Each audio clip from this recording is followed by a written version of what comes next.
चलिए, आज आपको ले चलते हैं गुजरात के खूबसूरत तट पर, जहां समुंदर की लहरें ना सदियों पुरानी कहानियां सुनाती हैं। यहीं से शुरू होने वाली है चिंटू और उसके प्यारे दोस्त बबलू की एक बहुत ही खास यात्रा, भगवान शिव के पावन धाम नागेश्वर ज्योतिर्लिंग की। जरा सोच कर देखिए, सुबह का वक्त है, हल्की हल्की ठंडी हवा चल रही है और कानों में बस समंदर की लहरों का संगीत गूंज रहा है। बस इसी सुकून भरे माहौल में चिंटू और बबलू अपनी मंजिल की ओर बढ़ चले हैं। चिंटू की आंखों में ना एक अलग ही चमक है। वो बड़े उत्साह से अपने बंदर दोस्त बबलू को बताता है, बबलू, पता है आज हम कहाँ जा रहे हैं? उस पवित्र जगह पर जहाँ खुद महादेव ने प्रकट होके अपने भक्त की जान बचाई थी। हाँ, आज हम नागेश्वर ज्योतिर्लिंग के दर्शन करने जा रहे हैं।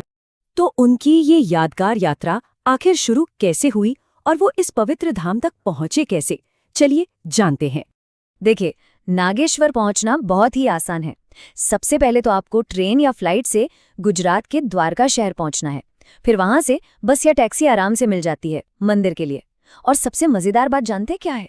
ये पूरा का पूरा रास्ता समंदर के किनारे किनारे जाता है और जो नज़ारे दिखते हैं ना, क्या कहने, मन खुश हो जाता है। जैसे जैसे वो मंदिर के पास पहुंचते हैं, हवा में मंत्रों की गूंज और धूप अगरबत्ती की महक घुलने लगती है। इस माहौल को महसूस करके बबलू भी एकदम चहक उठता है। वाह चिंटू, यहाँ की तो हवा में ही भक्ति है। देखो तो, हर तरफ शिव भक्ति ही शिव भक्ति। तो चलिए, अब चिंटू और बबलू के साथ मंदिर के अंदर चलते हैं और उस दिव्य माहौल को महसूस करते हैं। मंदिर के अंदर कदम रखते ही एक कमाल का दृश्य सामने आता है।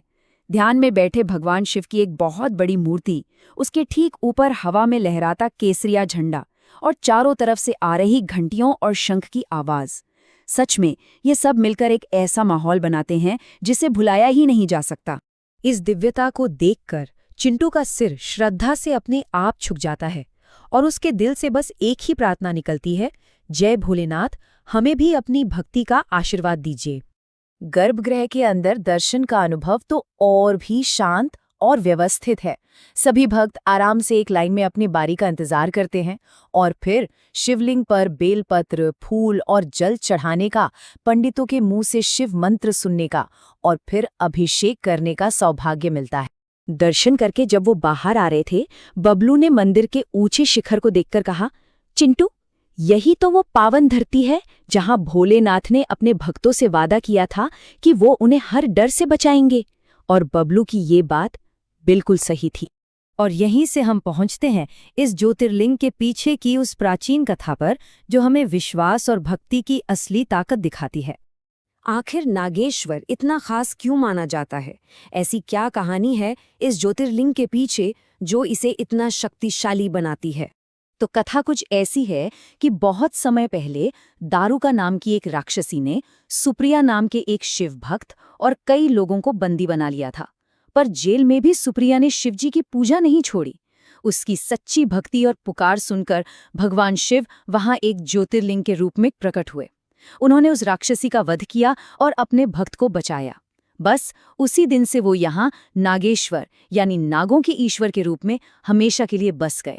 इस कहानी का सार, इसका मतलब बस इतना ही है कि अगर मन में सच्ची श्रद्धा और अटूट विश्वास हो तो कोई भी मुश्किल बड़ी नहीं होती।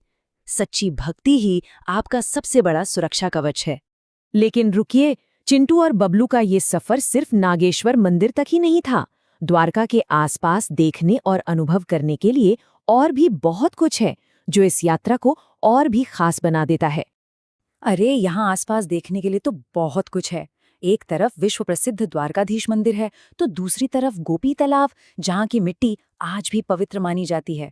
समंदर के बीचों बीच बना भड़केश्वर महादेव मंदिर तो देखने लायक है।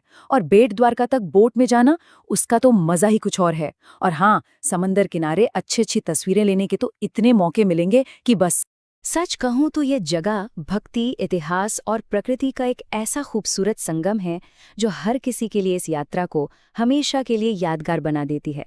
दिन अब ढलने लगा था और चिंटू बबलू का इंतजार कर रहा था एक और दिव्य अनुभव, मंदिर की संध्या आरती।